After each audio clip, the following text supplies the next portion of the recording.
चलिए आज एक बेहतर से टॉपिक पे बात की जाए सर। तो आपने बहुत शब्द सुना होगा कि पुलिस अरेस्ट करती है, ठीक है, लॉकअप में बंद है साहब, भौतिक रूप जिसे बोलते हैं कि पकड़ लगे हथकड़ियाँ डाल दी। लेकिन ये शब्द आपने शायद जल्दी ना सुना होगा, जो है डिजिटल अरेस्ट, ठीक है। ये शब्द आपने शायद सुना हो या ना सुना हो इससे पहले। तो सब चलो समझते हैं कि डिजिटल अरेस्ट क्या है और हम अपने एग्ज़ाम में इसको कैसे यूज करेंगे।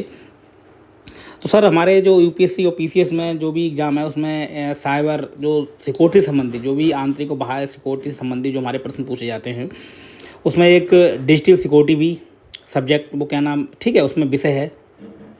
तो उसके बारे में कहीं ना कहीं आपको क्वेश्चन मिल ही जाएगा कि जो साइबर सुरक्षा है उसको कैसे अंजाम दिया जाता है, उसके लिए क्या हम उपाय कर सकते हैं, क्या है क्या नहीं है, ठीक है। तो सर सबसे पहले ये समझ लीजिए कि जो साइबर अटैक क्या होते हैं कि जो भी अपराधी होते हैं, अपराधी कोई भी हो सकता है, ठीक है, जो डिजिटल उपकरण हैं उनके जरिए जो गैर कानूनी गतिविधियों को अंजाम देते हैं। जैसे हो गया कंप्यूटर, नेटवर्किंग, फ़ोन और ऑनलाइन फेसबुक, ठीक है, और इंस्टाग्राम, दुनियादार से इन सबसे मिलकर पूरी जानकारी इकट्ठा करते हैं। फिर क्या करते हैं कि जो भी जरा भी आपकी चूक हुई तो उन लोगों को वो निशाना बनाते हैं, ठीक है। तो सर ये समझ लेते हैं कि डिजिटल अरेस्ट क्या है। देखिए सर, डिजिटल अरेस्ट को आप ये ये देख लीजिए, रट लीजिए, ये आपने एग्ज़ाम में लिख देना तो मतलब आपका एग्जाम जो उत्तर होगा वो और अच्छा हो जाएगा। तो साहब डिजिटल अरेस्ट कुछ नहीं है। डिजिटल अरेस्ट का मतलब है कि कोई बंदा यानी कोई भी अपराधी जो डिजिटल रूप से आप पे निगरानी कर रहा है, ठीक है, आपकी सारी गतिविधियों पर नज़र रखता है और उन्हीं गतिविधियों के जरिए आपको फ़ोन करके धमकाता है, आपको मैसेज करता है और जैसा करने के लिए वो कहता है वैसा ही बंदा करता है, ठीक है, ठीक है। तो वो है डिजिटल अरेस्ट का मतलब है कि आप किसी दूसरे के बंदे के कहने पर जो भी काम करें तो उसे क्या बोलते हैं, डिजिटल अरेस्ट बोलते हैं, ठीक है। मतलब आपके भौतिक रूप से यानी सामने आकर ना आपको कुछ गिरफ्तार करे, कुछ भी करे, खाली फ़ोन कॉल के जरिए, आप मैसेज के जरिए, ईमेल के जरिए, जो इन इलेक्ट्रॉनिक्स साधन हैं हमारे संचार के, ठीक है, व्हाट्सएप, फेसबुक और ट्विटर, इन आप समझ लीजिए, ईमेल वगैरह, इन सबसे, ठीक है, जिनसे भी आपको धमकाए और आपको जैसा करने के लिए कहे, ठीक है, तो उसी को कहते हैं डिजिटल अरेस्ट। मेरे ख्याल से आपकी बात समझ में आ गई होगी। तो सर आपने देखा कि जो हमारा इस टाइम जो वर्तमान समय में है, मतलब सारी सुविधाएं लगभग डिजिटल हो गई हैं। और सर समय ऐसा भी है कि देखिए डिजिटलीकरण बहुत ज़रूरी भी है, क्योंकि अगर आपको अपनी अर्थव्यवस्था को बढ़ाना है, ठीक है, और उसे तेज़ करना है कैसे भी करके, तो आपको डिजिटलीकरण करना मतलब एक मजबूरी है, ठीक है, नहीं तो आप पीछे ही रह जाएंगे। तो आपने देखा होगा जैसे आज भीम, मतलब जो भी भीम यूपीआई वगैरह, फ़ोन पे वगैरह बहुत सारे ऐप आ गए हैं, जिससे क्या है हमारी जो लेन देन की सुविधा हैं उनको बेहतर तरीके से हम कर लेते हैं। और डिजिटल सुविधाएँ क्या होंगी, आप सब देखिए कि पहले बैंकों में कैसे कतारें लगती हैं, ठीक है, पता लगे आप सिर्फ 500 रुपये निकालने गए, आपको शाम हो गई, ठीक है। पहले क्या होता था कि आप टिकट लेने के लिए लाइन लगती थी। हम अगर आपको ध्यान हो कि जब हम लोग रिजर्वेशन कराते थे तो रिजर्वेशन के कुछ ही काउंटर होते थे, एक या दो, तो पता लगे सुबह से ही लग जाते थे लाइन में रिजर्वेशन के लिए, ठीक है। तब अब क्या है कि आप अपने घर में बैठ कर साहब एक क्लिक पर आपकी टिकट, रिजर्वेशन और जो भी सुविधाएँ आप ले सकते हैं, ठीक है।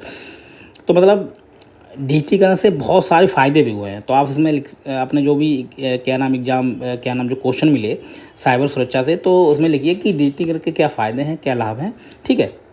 तो उसमें आपको बता दिया कि फ़ायदे क्या हैं, कि जिससे क्या है कि हमारे समय की बचत हुई, ठीक है। और जो इसको आपने कहीं उसमें और साथ में पढ़ा भी होगा, जो इकोनॉमी में लोग पढ़ते हैं कि अपॉर्चुनिटी कॉस्ट। तो उसमें क्या होता है, जो समय हम वहाँ खर्च करते थे वो कहीं और पे लगा देते हैं, ठीक है, तो हमारी और उत्पादकता बढ़ गई, ठीक है। और डिजिटलीकरण से हमारा आज हम लोग अपनी शिकायतें भेज सकते हैं। पहले क्या आता था, आपको जाना पड़ता था हर जगह, ठीक है। और जो भी सुविधाएं, जैसे सुविधाएं हम लोग लेते हैं डिजिटलीकरण से, जैसे आयु प्रमाण पत्र हो गया, जन्म प्रमाण, जो भी मतलब जो हमारी बुनियादी चीज़ों के लिए जो दस्तावेज होते हैं वो हम क्या है अब घर बैठे ही अपने अप्लाई कर देते हैं, मिल जाते हैं, ठीक है। तो ये तो सर हो गया फ़ायदा। तो सर ये पूरा ये जो एडिटोरियल है, ये है कि मतलब कैसे लोग फंस जाते हैं डिजिटलीकरण में। तो सर आपको क्या करना चाहिए, पहली बात तो सबसे बड़ी बात है कि जो लोग फंसते हैं उसमें ये बताया गया भी है कि वही लोग फंसते हैं जो मतलब फंसते क्या, जैसे आपने अगर कोई गलत काम कर रखा है, ठीक है, अब अचानक किसी का फ़ोन कॉल आ गया या फिर उसने ऐसी कोई आपकी वीडियो या फ़ोटो आपको भेजी, तो उस समय हम समझ नहीं पाते कि क्या करना चाहिए, ठीक है। तो ये कहीं न कहीं एक, मुझे मैं बताऊँ, जो भी ये जो हनी ट्रैप या ऐसे, इसे हनी ट्रैप भी बोलते हैं, तो जो लोग फंसते हैं उसका सबसे बड़ा सर कारण है कि जो हमारी सामाजिक प्रतिष्ठा है, उसके चलते हम कहीं न कहीं जाल में फंस जाते हैं। हमको ऐसा लगता है कि कोई कोई भी घटना जो हमने कहीं कर रखी है या फिर जो भी है, कि कहीं समाज में ना फैल जाए, ठीक है, और हमारी मतलब मान प्रतिष्ठा कम ना हो जाए, तो सबसे बड़ा कारण यही है, ठीक है। आपका कोई फ़ोटो हो गया या फिर कोई वीडियो हो गया, तो लोग आपको धमकाते हैं, डराते हैं कि अगर आपने पैसे नहीं दिए या फिर आपने इलीगल कोई काम नहीं किया तो हम ये समाज में पब्लिश कर देंगे, ठीक है। तो ये सबसे बड़ा मुझे लग रहा है कि जो सामाजिक एक व्यवस्था है ना,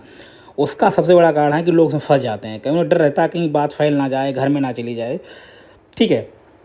तो जैसे आप समझ लीजिए कि अगर कहीं कोई बंदा शादीशुदा है, अगर उसकी कोई दूसरी गर्लफ्रेंड है, ठीक है, तो खासकर ज़्यादातर आप देखेंगे जो इसमें शिकार बनते हैं, अगर आप देखेंगे जितने भी कांड है, जो कांड होते हैं, जो भी लोग इसमें फंसते हैं साइबर ठगी में, तो उसका सबसे बड़ा कारण होता है कि जहाँ तक हमने देखा कि महिलाओं के इसमें, बाकी तो भ्रष्टाचार वगैरह तो अलग हो गया उसमें नहीं, लेकिन जो खासकर होता है महिलाओं के, कि महिलाएं आजकल क्या करती हैं कि उन्हें नहीं, हनी ट्रैप के ज़रिए उन्हें फंसाना, ठीक है, उनसे बातें करना, फिर वही बातें रिकॉर्ड कर लेना, कुछ न्यूड जो फ़ोटोज़ होती हैं वो ले लेना, ठीक है।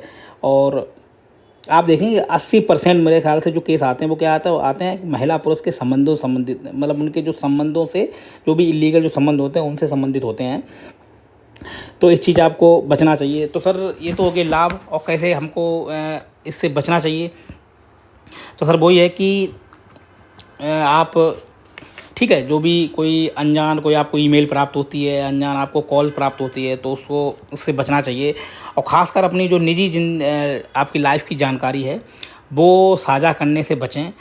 और किसी भी महिला या फिर देखिए महिलाएं भी पुरुष हो, ठीक है, महिलाएं भी फंसती हैं, ऐसा नहीं है, लेकिन खासकर पुरुष भी फंसते हैं।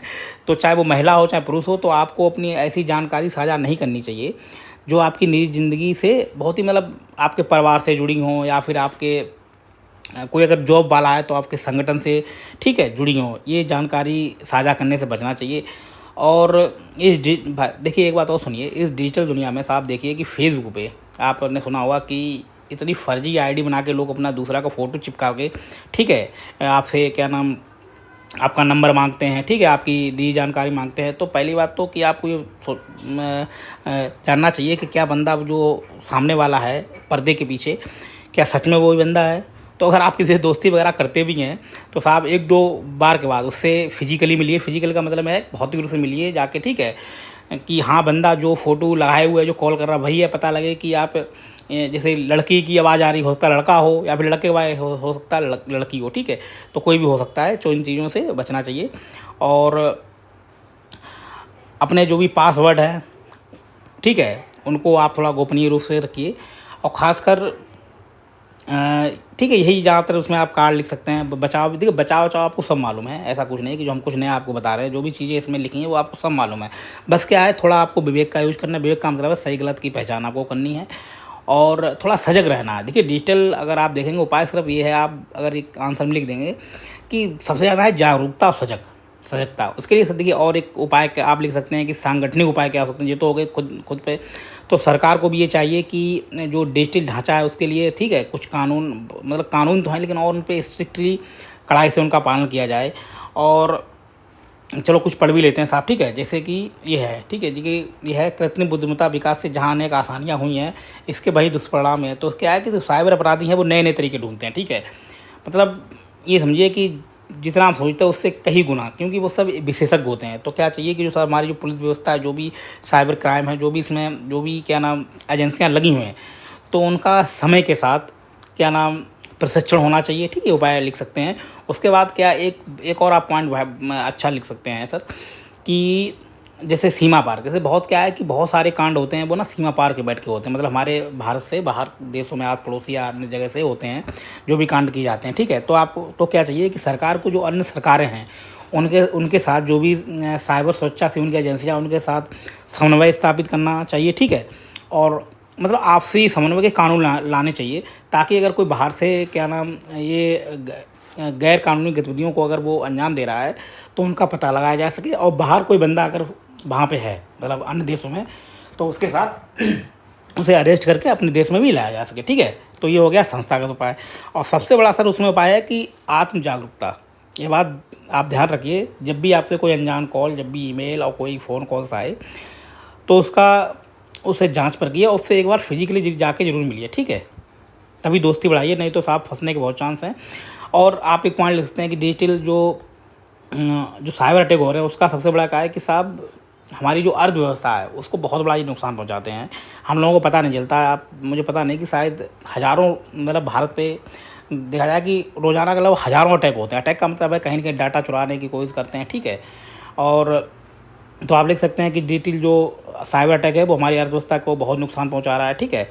और आपने देखा होगा बीच में कहीं जब